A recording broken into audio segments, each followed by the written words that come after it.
माता जानकी जी का आगमन सारे भरे हम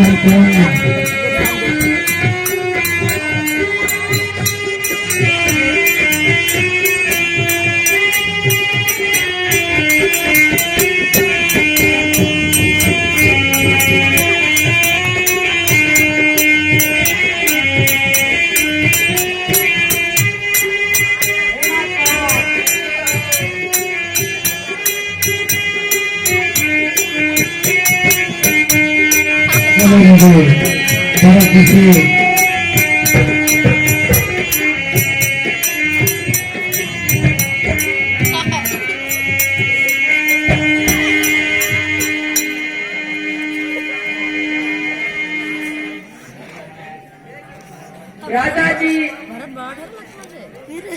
मैं उस ईश्वर को कैसे धन्यवाद करूं जिसके कारण आज 14 वर्ष के पश्चात आपके दर्शन प्राप्त करने का मुझे भाग्य मिला।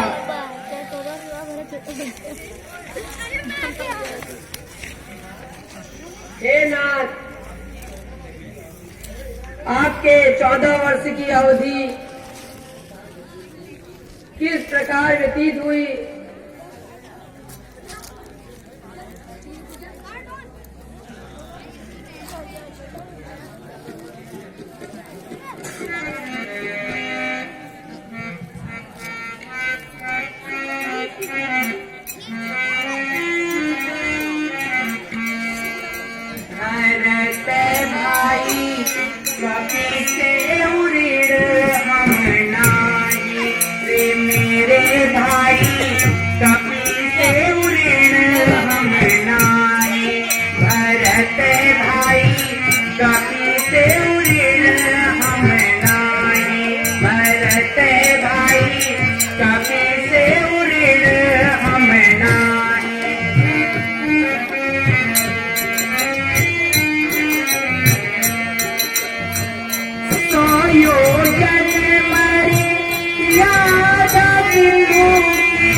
कपि से ऋण हमें नाही, रे मेरे भाई कपि से ऋण हमें नाही।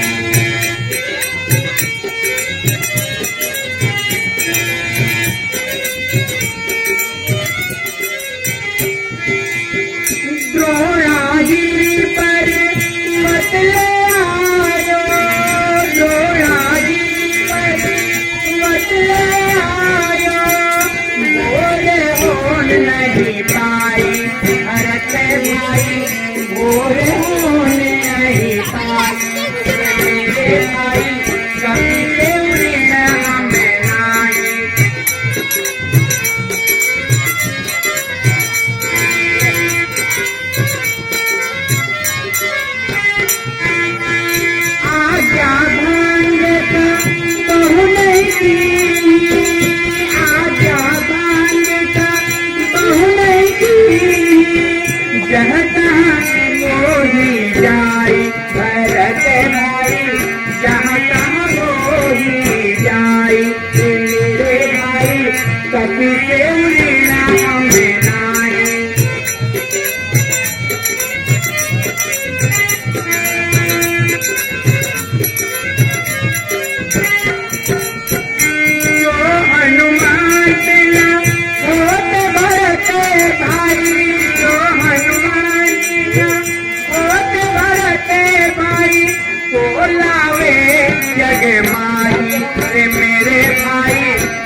हे भैया भरत,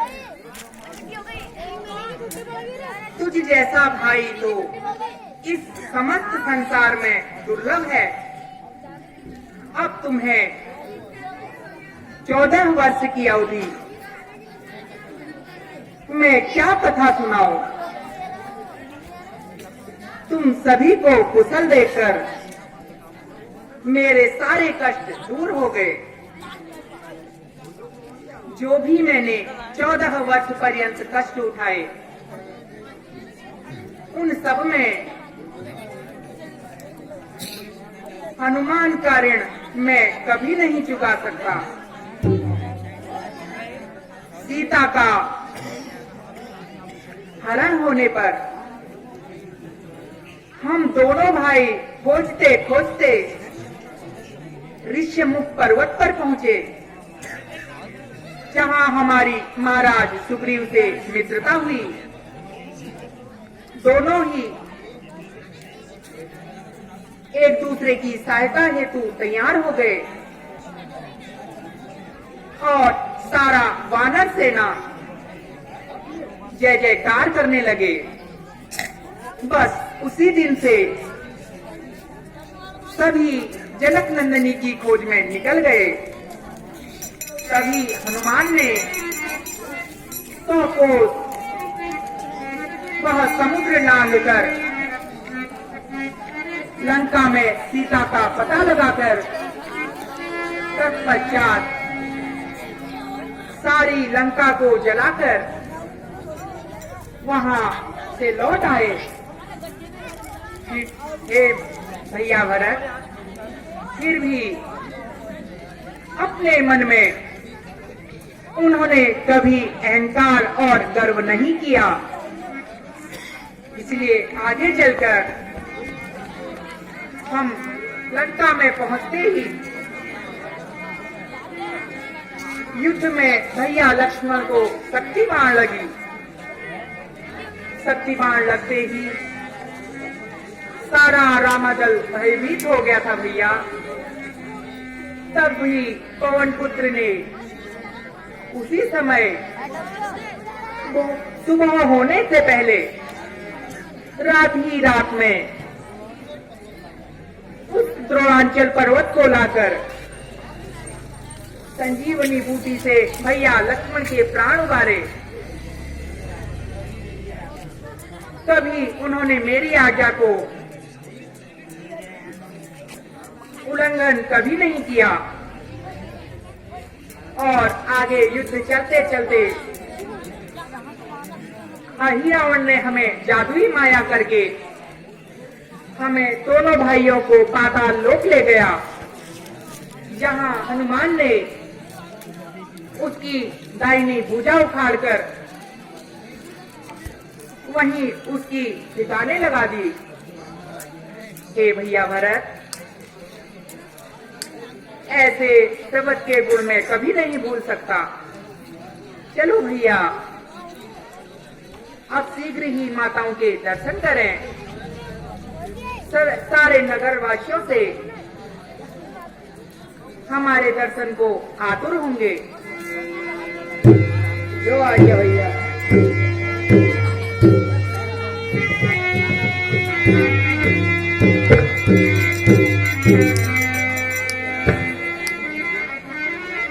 नंदग्राम से